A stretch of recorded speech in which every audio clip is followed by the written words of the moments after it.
선교지에 가면 우리는 하나님의 일하심을 보게 됩니다. 선교지에서 섬기려고 여러 가지를 우리가 준비해서 가면 준비한 것보다 훨씬 이상으로 놀라운 일들을 우리가 보게 됩니다. 그리고 선교의 주인은 하나님이심을 우리가 깨닫게 됩니다. 오늘 성경에서도 하나님은 이 한 사람을 예비하심을 보게 되죠. 놀랍게도 가장 핍박이 맹렬하게 심했던 그곳에서 디모데를 만나게 된 겁니다. 1차 전도 여행 때 회심한 디모데는 그 지역에서 독보적인 존재가 되어 있었습니다. 유대인인 어머니 밑에서 바울의 복음을 듣고 더 깊은 믿음의 바다로 나아갔던 것이었습니다. 디모데는 여러분 어떤 사람이죠? 1절과 2절에 보면 바울이 더베와 루스드라에도 이름에 거기 디모데라 하는 제자가 있으니 그 어머니는 믿는 유대 여자요 아버지는 헬라인이라. 디모데는 루스드라와 이고니온에 있는 형제들에게 칭찬받는 자니. 디모데는 성품이 온유한 사람이었습니다. 루스드라와 이고니온 지방의 형제들에게 칭찬받는 그런 사람이었죠. 전도 여행에 고난과 이 고난이 계속 연속이 있었지만 하나님은 이 고난을 통해서 한 사람을 열매 맺게 하셨다는 것을 우리가 보게 됩니다. 하나님의 은혜가 얼마나 위대합니까? 루스드라에서 돌에 맞아 죽을 뻔했던 그런 악한 지역이었지만 하나님은 그곳에서 자신의 선교 역사에 있어서 가장 신실한 동역자를 그곳에서 예비해 주시고 만나게 하신 겁니다. 우리는 종종 선교지나 교회를 개척하거나 건축하는 그런 과정에서 놀라운 기적이 일어났다는 이런 소식들을 듣게 됩니다. 비전을 가지고 꿈을 꾸며가는 길에 간증이 있고 또 기적이 많다는 것을 보게 됩니다. 그런데 이런 이야기를 들으면 이런 생각이 또 찾아옵니다. 왜 내 삶의 현장에는 그런 놀라운 일이 왜 일어나지 않는 것일까? 자꾸 비교가 되죠. 그것은 우리가 하나님께 기회를 드리지 않기 때문입니다. 우리는 절박한 상황에 내몰릴 때까지 기다리지 않고 자꾸 반칙을 써서라도 문제를 내 스스로 자꾸 해결하려고 합니다. 그래서 전능하신 하나님의 역사하심을 우리가 기다리지 않기 때문에 경험할 수 없는 것은 아닐까요? 우리의 짧은 생각으로는 다 이해할 수 없지만 한 가지 분명한 사실은 하나님이 자기 백성을 반드시 인도하신다는 사실입니다. 믿음으로 하나님의 인도하심을 여러분 기다리시고 확신하시기 바랍니다. 바울의 삶을 우리 하나님이 어떻게 인도하셨는지 여러분 자세히 보십시오. 하나님의 인도하심을 확신하고 나아가면 여러분 질문도 적어집니다. 부모가 어린아이를 차를 태우고 가게 되면 어김없이 꼭 이런 말을 아이들이 하지요. 얼마나 남았어요? 5분도 안 갔는데 자꾸만 이렇게 물어보죠. 그러면 아빠는 이렇게 얘기합니다. 다 왔어. 조금만 더 가면 돼. 그런데 아이들이 크면은 더 이상 이렇게 묻지 않습니다. 왜 그렇습니까? 아빠가 알아서 가시겠지 하면서 그의 인도하심을 믿고 따르고 기다리는 것이죠. 여동하지 말고 끝까지 믿음으로 하나님의 인도하심을 기다리시기를 바랍니다. 우리가 하나님의 인도하심을 날마다 맛보기를 원하신다면 오늘 내 상황이 매우 좋고 또 전혀 부족함이 없어도 마치 절망의 자리, 그 한복판에 매일 있는 것처럼 하나님의 은혜 없이는 내가 한 걸음도 나설 수 없는 그런 상황에 매일 우리가 주님 앞에 내어드리고 간절히 부르짖고 낮은 마음으로 은혜의 자리에 더 가까이 나아간다면 우리 하나님은 끊임없이 우리를 복된 길로 인도해 주실 것입니다. 바울은 디모데의 믿음의 깊이를 잘 알고 있었습니다. 그리고 전도 여행에 그를 동참시켰습니다. 디모데는 바울의 부름에 조금도 주저함이 없이 순종했습니다. 바울은 주도 면밀하게 복음을 해석하고 적용했습니다. 여러분, 디모데에게 할례를 시키는 장면이 있는데 여러분, 디모데가 전도에 거침없이 나갈 수 있도록 할례를 행했던 것이죠. 이것은 구원과는 전혀 상관이 없습니다.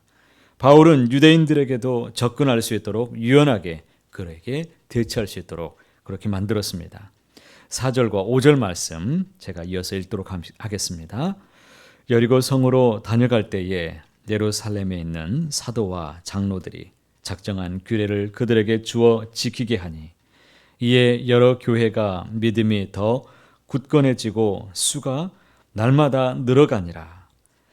그들의 전도 여행으로 믿는 자들이 더욱 많아졌음을 우리가 말씀을 통해 보고 있습니다.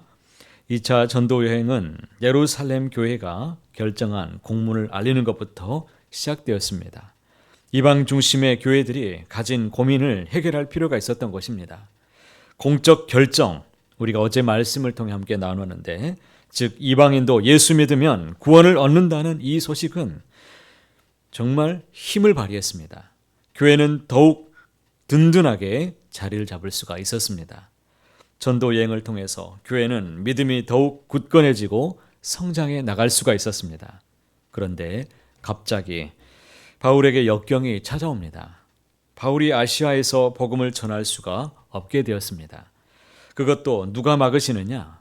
지금 하나님이 그를 막으셨습니다. 부르기아와 갈라디아 지역을 지나서 그가 다시 무시아까지 찾아왔습니다. 어디로 갈 예정이었냐면 이 비두니아로 가고자 원했지만 하나님이 그의 길을 막고 있습니다. 바울은 무시아에서 비두니아로 가서 복음을 전하기를 간절히 원했습니다. 그는 아시아에 더 멀고 더 넓은 지역으로 계속 가서 복음을 전하는 것이 좋다고 생각했던 것 같습니다. 하지만 성령께서 그의 길을 막아선 것입니다. 7절 말씀해 보십시오. 무시아 앞에 이르러 비두니아로 가고자 애쓰되 예수의 영이 허락하지 아니하시는지라. 결국 바울은 무시아를 지나서 드로아까지 내려가게 됩니다. 바울은 상황이 열리지 않았지만 그대로 주저앉지 않았습니다. 필사적으로 지금 방법을 찾았고 전도의 문을 계속해서 그는 두드리고 있습니다. 하나님이 비두니아의 영혼을 그러면 버리신 것입니까?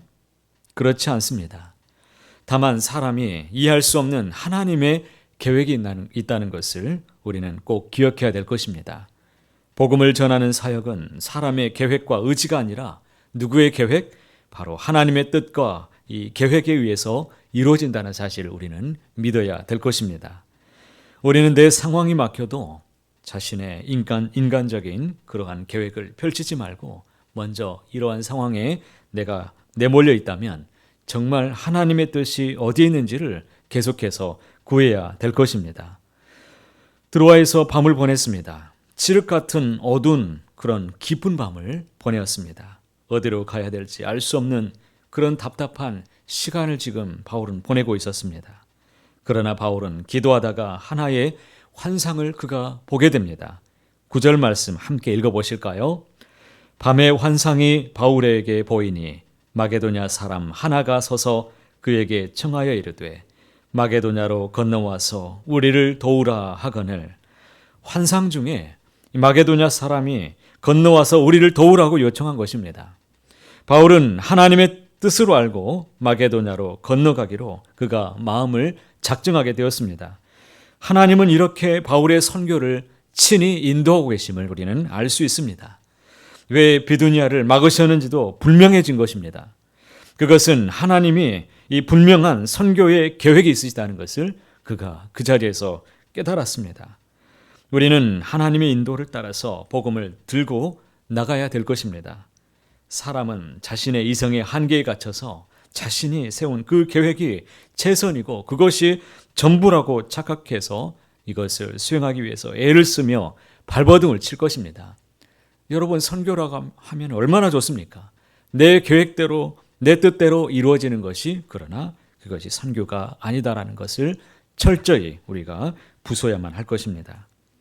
하나님이 이끄시는 대로 따라가기를 바랍니다. 사랑하는 성도 여러분, 하나님이 우리에게 보여주시고 인도하시는 계획은 우리 자신이 세운 계획보다 더 완전하시고 더 좋은 계획이 있으심을 믿습니다. 오늘 한날을 주님께 의탁하시길 바랍니다.